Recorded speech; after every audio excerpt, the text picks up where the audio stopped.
easy to play with an intensity that they are unwilling to match. Anybody touch the ball, they get knocked out today. This is where we take our respect. I need got to know.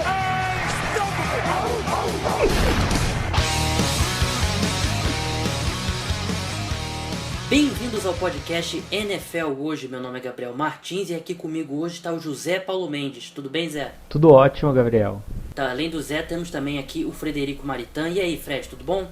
Tudo ótimo, Gabriel. Um abraço também especial para o Zé. Bem, hoje é um podcast especial, a gente vai fazer uma grande revelação. Eu ia deixar para o final do programa, mas acho que eu vou falar logo, porque para deixar nossos ouvintes aí já animados. Nesse sábado, não sei quando que você está escutando esse podcast, mas neste sábado a gente vai lançar aí o nosso programa no YouTube. A gente vai postar aí ao longo da semana vários vídeos aí falando dos principais assuntos da NFL, com a qualidade que você está acostumado a ver do NFL hoje, agora no YouTube.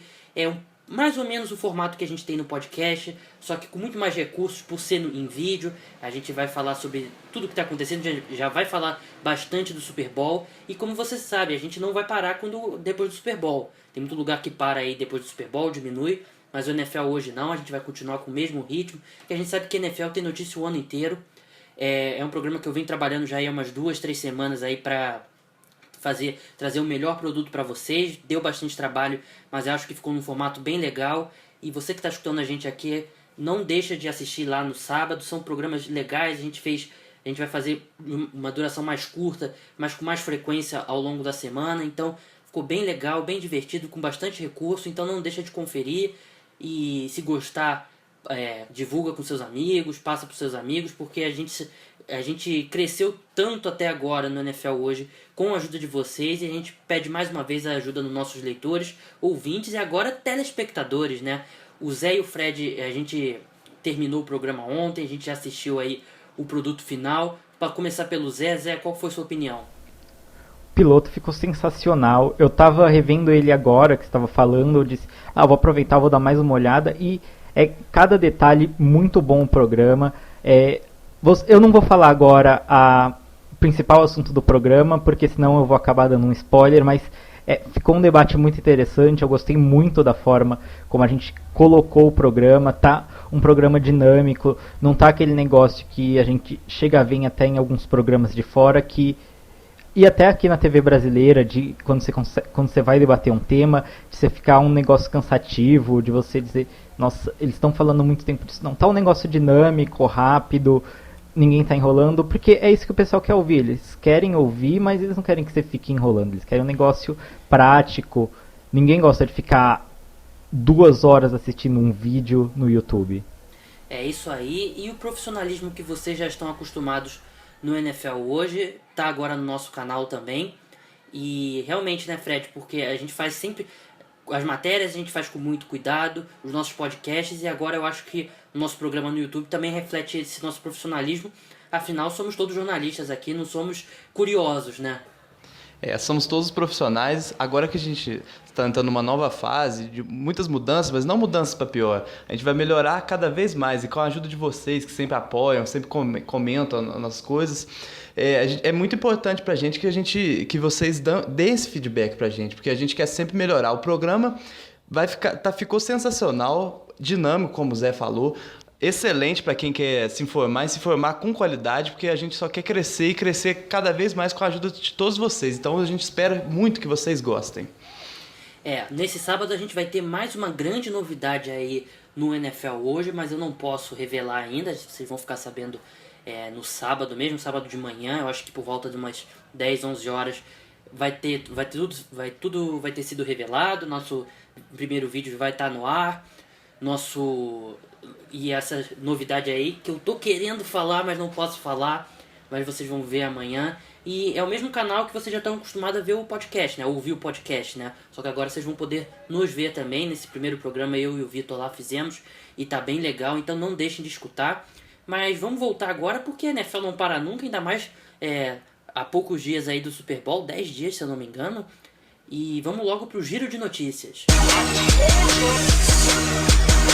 Peyton Manning admite que defesa vem carregando o Denver Broncos. Mesmo após cirurgia que colocou 12 parafusos em seu braço, Thomas Davis quer jogar o Super Bowl. Dono do 49ers rasga elogios a Colin Kaepernick e quer vê-lo como titular em 2016. Raiders analisam possível mudança para Las Vegas. E várias notícias aí, como sempre, começando pelo Super Bowl, porque agora não dá pra falar de outra coisa. Eu só consigo pensar em Super Bowl, eu vou dormir pensando no Super Bowl e acordo pensando no Super Bowl. E vamos começar pelo Denver Broncos, né, Zé? Aqui eu acho que o Peyton Manning, uma coisa que a gente tem que elogiar dele é que eu acho que ele tá bem ciente da situação atual dele, né? Sim, com certeza. Há 2 anos foi o ataque do Denver, aquele melhor ataque da história que levou a equipe ao Super Bowl, e agora a situação se inverteu. A defesa está carregando o time, a grande final do futebol americano, e em entrevista nessa quinta-feira, o Peyton Manning ele não se mostrou satisfeito com isso, mas ele admitiu isso, e ele disse que a equipe precisa melhorar muito o lado ofensivo e não pode deixar todo o peso cair em cima da defesa. Bem, é verdade, eu acho que ele está corretíssimo no que ele falou. A defesa vem carregando tudo, e a gente viu que em determinados momentos da temporada foi um fardo muito pesado para a defesa carregar. Foi aquele momento que a gente viu o Denver Broncos cair de produção, que a gente lembra que o Denver Broncos foi a campanha número 1 da AFC, mas se eu não me engano, 2 rodadas antes o time corria risco de ficar fora dos playoffs, né? Então deu uma arrancada ali no final, contou com os tropeços do Patriots, mas realmente é a defesa que vem carregando tudo. O Peyton Manning, a gente viu a carreira toda dele, ele carregando os grandes ataques, os times do Indianapolis Colts praticamente só ele. E agora é justamente o contrário, né? E eu acho que ele teve uma atuação positiva, assim, tendo em vista o que é o Peyton Manning hoje, em 2016, que contra o Patriots ele não cometeu muitos erros, né? Claro que ele não conseguiu mover muito bem o ataque no segundo tempo, mas no primeiro tempo ele teve bons drives e não cometeu erros. E eu acho que se ele já tiver uma atuação como ele teve principalmente no primeiro tempo contra os Patriots, eu acho que ele já ajuda bastante esse time, né, Zé? Sim, com certeza. A gente fala o Peyton Manning virou só um game manager, mas quantas equipes não queriam ter um game manager que nem o Peyton Manning ali para administrar o jogo da equipe? Ele não vai ser mais aquele jogador incrível que ele foi no Indianapolis Colts, que lançava 45 touchdowns numa temporada, 4.000, 5.000 jardas. A idade pesa, mas ele pode continuar sendo um jogador que administra muito bem esse ataque, guia. Ele tem um grupo de running backs que, se não é um grupo de elite, é um grupo razoável, que dá para trabalhar bem. Ele tem um bom grupo de recebedores, ele tem uma defesa sensacional. Eu acho que ele dá conta de administrar esse ataque para conseguir ir avançando first down por first down e, quem sabe, ameaçar essa poderosa, essa incrível defesa que o Carolina Panthers tem demonstrado em 2015 e 2016 na pós-temporada.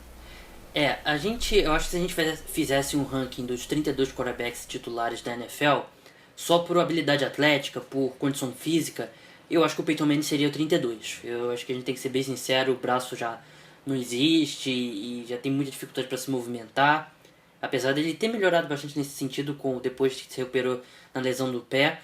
Mas eu acho que acho que qualquer quarterback na história da NFL, numa situação física como ele se encontra, eu acho que já estaria fora da liga, já teria sido dispensado. Mas Fred, um cara com o cérebro do Peyton Manning, a capacidade dele de fazer ajustes, de se livrar da bola rápido, é isso que vem carregando ele, né? Porque eu acho que no quesito mental aí da posição de quarterback, acho que nenhum quarterback foi superior a ele. Sim, isso que vocês falaram faz totalmente sentido, né? Os 2 passes para touchdown no jogo contra os Patriots mostra essa força mental que o Peyton Manning ainda tem. Um dos melhores quarterbacks da liga ainda, porque ele foi muito importante no primeiro tempo, né, da partida contra os Patriots. Então, aqueles 2 touchdowns dele foram muito bonitos, foram leituras dele muito, muito precisas que ajudaram o time a chegar no Super Bowl. Então, ele ainda é uma força muito, muito notável na NFL, mesmo que não tenha mais a habilidade atlética e tudo, mas é um quarterback de respeito. Então, os Panthers têm certeza que não vão subestimar o Peyton Manning mais. Eu acho que não subestimar, mas a gente vai ver a defesa dos Panthers fazendo igual algumas defesas fizeram, colocando bastante gente na linha de scrimmage e meio que provocando o Peyton Manning a tentar os passes longos, que a gente sabe que ele já não consegue mais fazer. Fred, vamos passar agora para o outro lado do Super Bowl? Quem já quebrou algum osso sabe como dói. Nas primeiras semanas, especialmente, qualquer coisa que encoste na área lesionada já dói muito. Dá para imaginar jogar uma partida de futebol americano assim? Para Thomas Davis, dá.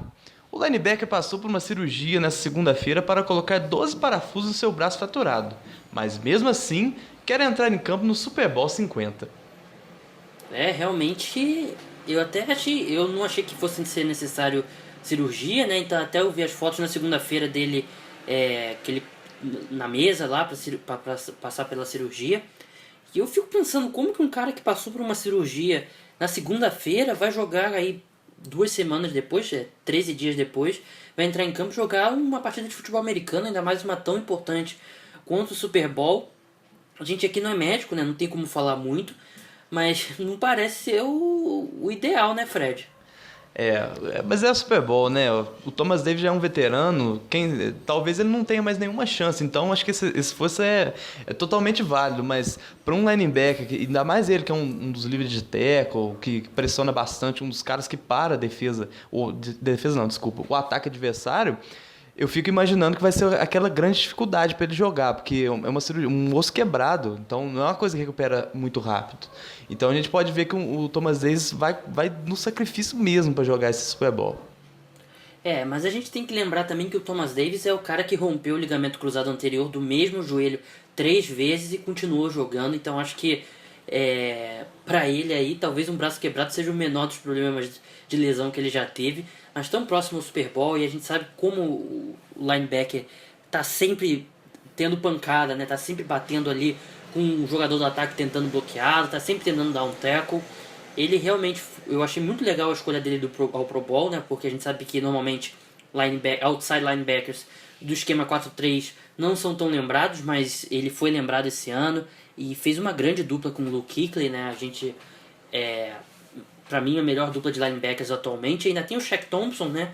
O rookie que também terminou muito bem o ano. Eu acho que o Carolina Panthers, acho que pelo menos tem um corpo de linebackers que pode suprir uma ausência aí do Thomas Davis, ou caso ele não possa jogar todos os snaps, né? Eles têm o luxo aí de contar com o Luke Kuechly, que acho que se tem alguém que dá pra fazer o trabalho de 2 ali em campo é o Luke Kuechly, né, Zé? Sim, com certeza. Você lembrou que o Thomas Davis ele foi pro Pro Bowl, mas ele também foi lembrado no All-Pro. Ele foi o outside linebacker.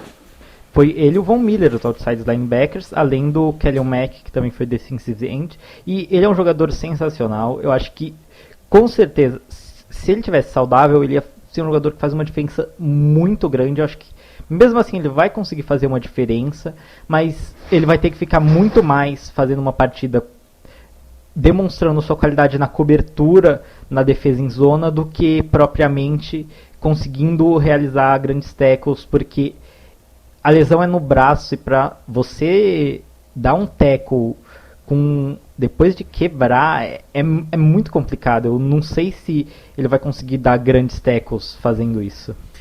Eu tava pensando aqui, eu acho que de repente o tackle em si não seja a maior das dificuldades. A gente sabe que ele joga de outside linebacker, né? Então qualquer corrida por fora é boa parte da responsabilidade dele, né?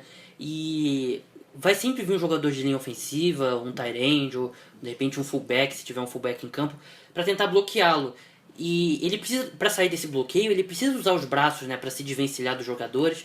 E eu acho que pode ser um problema com o Carolina Panthers, né? Se o Denver Broncos começar a perceber que por causa do braço ele não está conseguindo sair dos bloqueios, a gente pode começar a ver o Denver Broncos procurando ele em campo para correr na direção dele, porque a gente sabe que se ele não conseguir sair dos bloqueios para fazer o tackle no running back, é como se a defesa do Carolina Panthers estivesse jogando com a menos, né, Fred?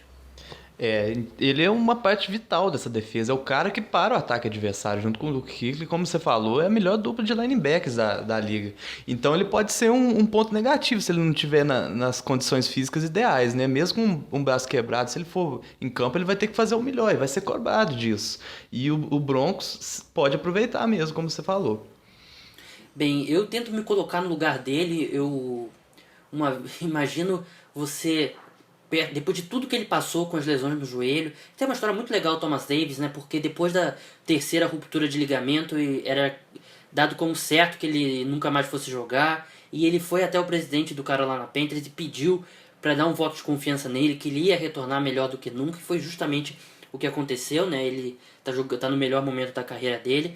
e você, depois de tudo isso, você sofreu uma fratura num lance completamente atípico, né, Zé? Porque foi um lance que o Tyrande pulou e ele bateu com o joelho no antebraço do Thomas Davis. Então, eu particularmente, eu acho que eu ficaria arrasado se eu não pudesse entrar em campo.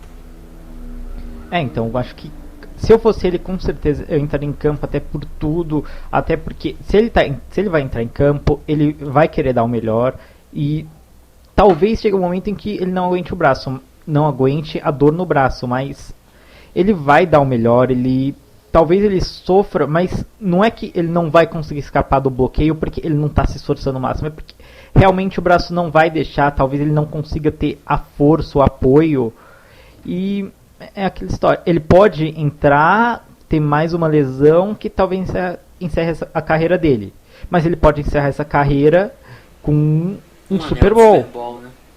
Sim, bem, então. Realmente, eu acho que valeria a pena o risco. Eu também acho que valeria a pena. Eu acho que tem sempre a oportunidade de entrar e se ver que não dá, realmente ele deixa a substituição. Eu só acho que esse é o problema principal, no jogo corrido, não só na hora dos tackles, né, mas fugir dos bloqueios. Então, eu acho que a gente sabe que o staff do Carolina Panthers é um dos melhores da NFL e com certeza eles vão tomar a melhor decisão pro time. Zé, vamos passar para a próxima notícia? Quando Colin Kaepernick se tornou reserva de Blaine Gabbert durante a temporada regular, parecia o fim de sua carreira em São Francisco. Só parecia. Em entrevista nesta quinta-feira, o dono do 49ers rasgou elogios ao quarterback e espera vê-lo como titular em 2016 com Chip Kelly. Realmente é algo que a gente no meio da temporada, naquele momento que o Colin Kaepernick se tornou reserva, a gente nunca ia esperar, né? Eu achava que era o fim da carreira do Colin Kaepernick lá em São Francisco, mas parece que essa chegada do Chip Kelly deu vida nova mesmo ao Kaepernick. E é uma coisa que eu venho, assim, a gente vem analisando, né? A gente já conversou algumas vezes sobre isso aqui no ar e fora do ar também. O ataque do Chip Kelly não é baseado no quarterback correndo com a bola, né? Ele é baseado nos passes curtos e em play action para o jogo corrido funcionar bem.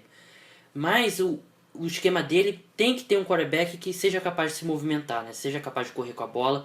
E justamente acho que faltava essa dimensão com o Nick Foles e com o Sam Bradford. O Colin Kaepernick talvez aí, acho que se a gente colocasse todos os quarterbacks numa pista de corrida para dar um tiro de 100 metros, eu acho que o Colin Kaepernick venceria. Eu acho que é bem capaz. Ou o Tyrod Taylor, né, talvez, mas ele certamente está entre os mais velozes da NFL. Acho que até entre qualquer jogador, o Colin Kaepernick é muito veloz. Só que o quarterback, nesse esquema tático, ele precisa ter passes muito precisos, ele precisa ter passe rápido, muito preciso, botar a bola na mão dos playmakers para eles fazerem as jogadas. E esse, eu acho que é o principal problema do Colin Kaepernick, né, Zé? Porque ele nunca foi um passador muito preciso, e falavam disso quando ele entrou no draft, e assim, ele teve bons anos, mas nunca foi a principal característica dele ter os passes muito precisos, né?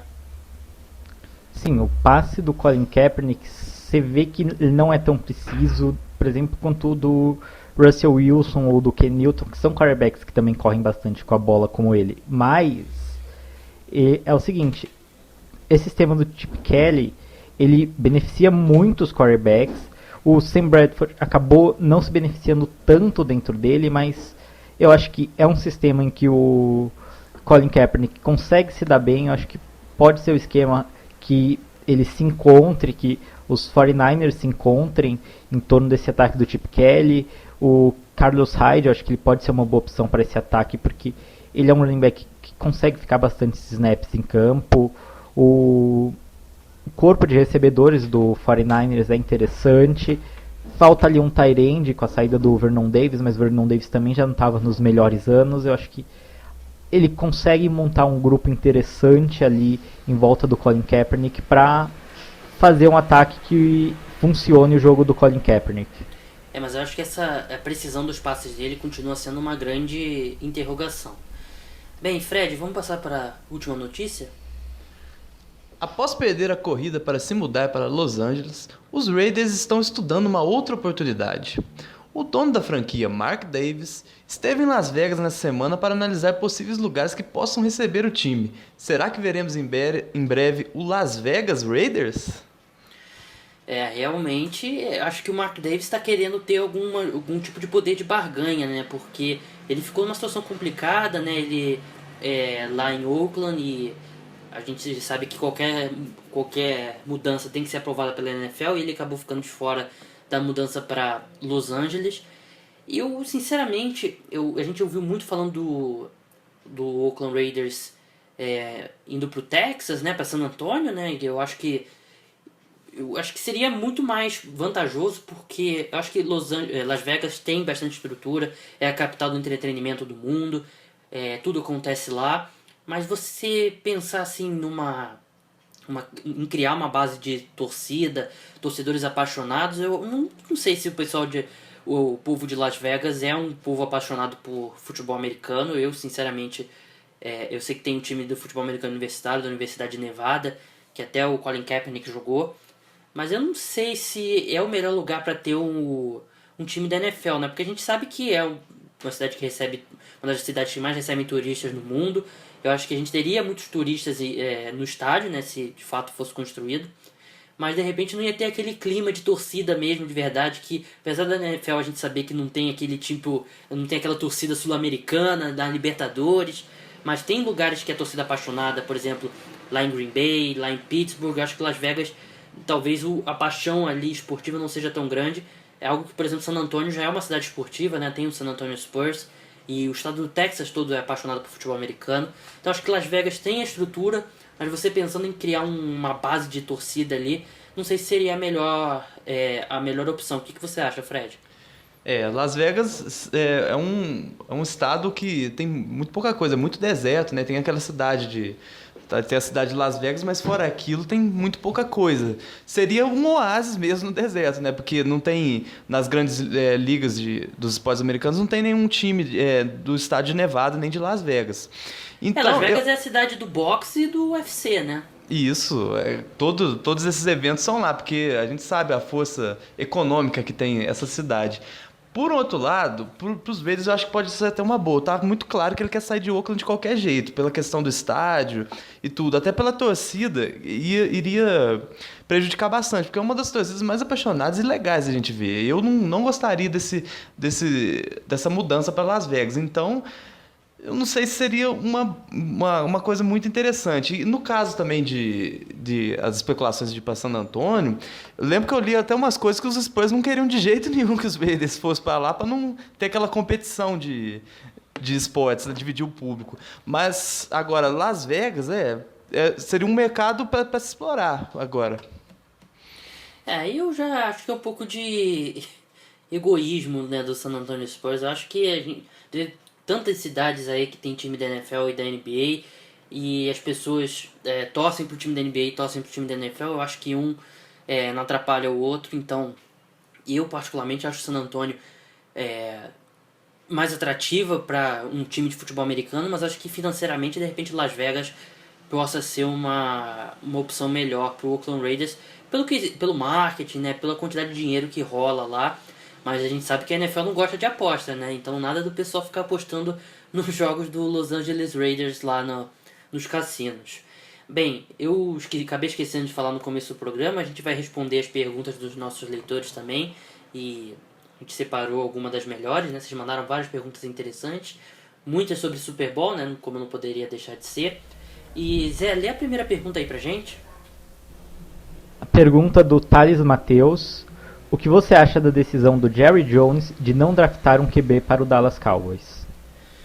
Eu acho que o Jerry Jones ele já está meio que prevendo que ele vai pegar um quarterback no mercado de free agents. A gente sabe que ele tá com os olhos grandes para cima do Johnny Manziel, para cima aí de repente do RG3. Não sei se o RG3 ia querer ser reserva lá do Tony Romo, mas eu acho que o que ele faz com isso, eu acho que esse tipo de declaração diminui até o possível valor dessa escolha do Dallas Cowboys lá no draft. Ele vai draftar, se não me engano, na posição 3, né? Posição 3 ou 4. Ele tá dentro do top 5, não lembro agora de cabeça qual que é a posição. Quarta escolha, né? E eu acho que tem muitos times aí querendo quarterback e o Jerry Jones poderia barganhar essa escolha para pegar mais outras, né? Porque a gente sabe que essas escolhas no top 5 são muito valiosas. Mas ele falando isso, os times pensam que assim, não preciso subir pra frente do Dallas Cowboys ou necessariamente pegar a escolha do Dallas Cowboys. Eu posso esperar um pouco mais, porque dos times acima dele, provavelmente só o Cleveland Browns que deve ir de quarterback. Então acho que isso, como poder de barganha, acho que não ajuda muito o Dallas Cowboys no dia do draft, né, Zé? Acho que não, a não ser que seja uma equipe que tem interesse em ir num jogador que o Jacksonville Jaguars provavelmente draftaria. Que é outro time que não vai querer quarterback, né? Sim, então. E aí o Jacksonville Jaguars, por exemplo, ia querer um defensive back, que é provavelmente a prioridade da equipe no draft. Aí a sua equipe quer um defensive back e sabe que o Jacksonville Jaguars não vai querer trocar a escolha. Aí você vai tentar trocar com o Dallas Cowboys, mas mesmo assim acho difícil isso acontecer. E é desvalorizar, porque dali a próxima equipe ela escolher um quarterback, muito provavelmente vai ser o San Francisco 49ers. Vão ter 3 escolhas entre, e antes você pensava, se o Dallas Cowboys draftar um quarterback, vai sobrar um dos quarterbacks dos 3 que a gente considera os melhores desse draft. Agora, com ele falando isso, a equipe já começa a olhar para o San Francisco 49ers, que é a 7ª escolha, e que você querendo ou não, você vai gastar menos escolhendo um jogador de 7ª rodada, e mesmo assim o San Francisco 49ers já tem essa história ali e do Colin Kaepernick, então o próximo time que você ir olhar e talvez pensar, essa equipe pode escolher, vira o Chicago Bears, que é a 11ª escolha, que é uma escolha também não é uma certeza você vai gastar... que vá, né? Sim, e também não é uma certeza. Primeiro, a equipe que você olha que você diz, eu acho que essa equipe, eles realmente querem um quarterback, é o Los Angeles Rams.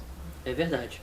E eu acho que o Jerry Jones fez um desfavor mesmo a ele mesmo, porque até a gente viu os primeiros mock drafts saindo aí com os especialistas, todos colocando, a grande maioria colocando o Wentz lá com o Dallas Cowboys, né, que ele é um quarterback mais cru, né, precisaria de mais tempo ali, ele teria mais uns 3 anos aí de Tony Romo para ele ir aprendendo, e eu acho que seria uma posição que os times saberiam que depois ali do Dallas Cowboys seriam só provavelmente um quarterback sobrando, né, que a gente tem 3 principais, mas agora com essa negativa aí do Jerry Jones, de repente os times vão saber que vão poder esperar um pouco mais para escolher o quarterback e pagar um pouco menos. Eu acho que o Jerry Jones jogou contra ele mesmo. Fred, vamos passar para a próxima? Pergunta agora do Robson Fontoura. Vocês acham que a defesa dos Broncos tem condição de parar o read option do Panthers? Bem, a gente viu que as defesas em geral, elas cresceram, assim, elas meio que aprenderam a se defender melhor contra o read option. Só que a gente que viu o Carolina Panthers jogar, né, Fred, a gente sabe que o read option é uma parte só do jogo corrido do Carolina Panthers. A gente vê o Cam Newton correndo, tendo muitas jogadas aí de corrida desenhada para ele mesmo. E também tem o triple option, então acho que tudo bem, você pode até parar o read option, mas o Cam Newton com as pernas ainda pode fazer muito mais que isso, né? É o grande teste agora da defesa dos Broncos, né? Acho que se a gente pegar todos os jogos dessa temporada, não pegou acho que nenhum que tinha um quarterback que a principal coisa... principal coisa não, desculpa. Uma das características fortes do jogo era uma corrida, então...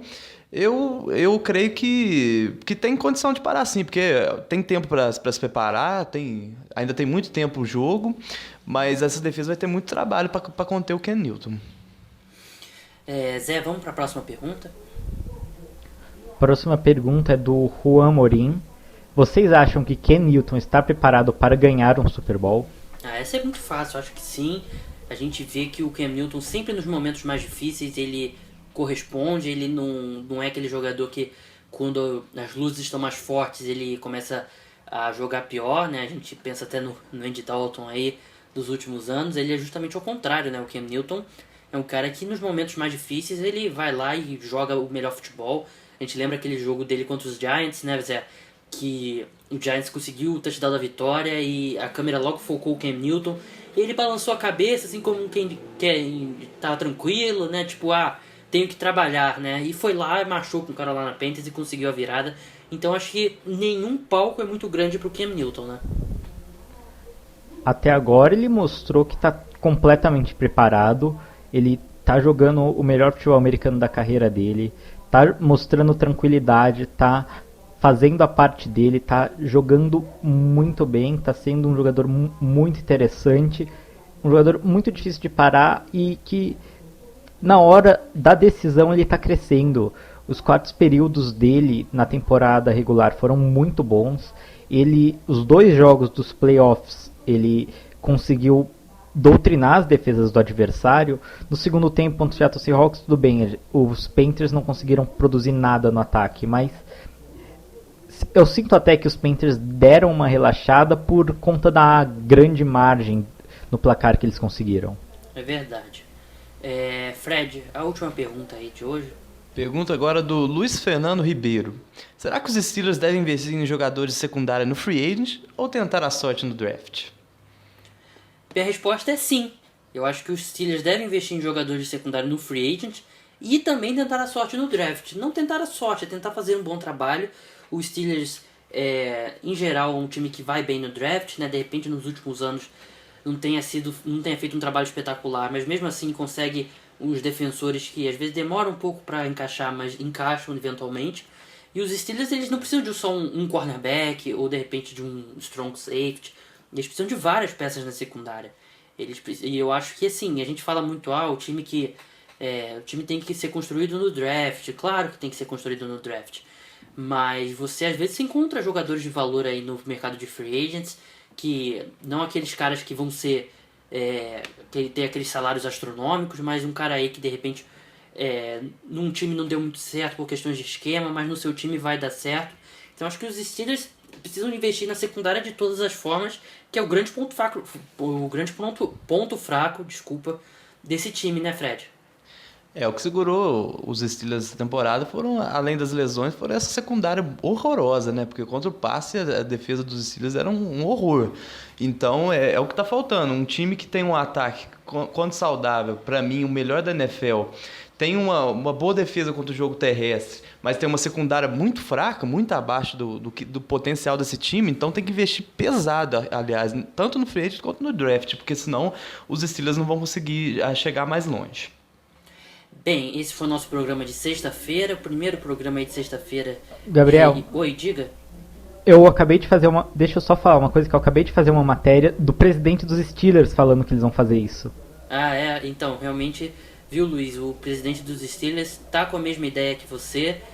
Não sei se você é torcedor dos Steelers também, mas fique feliz aí que seu presidente não tá, como eu posso dizer, não tá bem ciente dos problemas dos Steelers. Bem, antes da gente terminar, Zé, você queria falar mais alguma coisa além dessa matériazinha aí? Não, eu ia falar mais alguma coisa dos Steelers, que provavelmente eles vão draftar, e eu li analistas que comentaram essa notícia, falando até que a equipe poderia usar e na free agency trazer, por exemplo, o Eric Weddle, que seria que iria acrescentar muita coisa a essa defesa. Ele é um pouco mais veterano, mas é um grande safety, um dos melhores safeties da NFL. Só o San Diego Chargers que não valoriza ele, porque realmente é um jogador aí que acho que qualquer time teria vaga na NFL. Fred, antes de terminar aí, mais alguma coisa que você gostaria de falar? Acabei de ver uma notícia agora também que importante. Agora todo mundo com notícia de última hora? Os Chiefs estão perto de anunciar a extensão do contrato do Travis Kelce. Uma boa. Eu acho que os times que estão conseguindo renovar o contrato agora, eles estão fazendo um bom acordo, né? Porque a gente sabe que quando chegar o mercado de free agents vai ter um anúncio aí do novo teto salarial, que vai ter um maior aumento aí, acho que na última década vai ser o maior aumento, acho que negócio de 12, 13 milhões, então os contratos vão ficar bem mais caros, que vai estar todo mundo com dinheiro, e acho que os times que renovarem seus contratos agora vão se dar bem, né? Sim, agora é o momento agora de renovar com as peças importantes, trazer alguns jogadores, mas agora o teto vai ficar cada vez mais alto, então é a hora das equipes gastarem. É verdade. Bem, meu nome é Gabriel Martins, você esteve comigo com José Paulo Mendes e com Frederico Maritan. Não esqueça de conferir no sábado o novo programa aí da NFL Hoje no YouTube. Assista lá, indique para seus amigos e se gostou, se inscreva lá no nosso canal, deixe os comentários. Até a próxima. Tchau!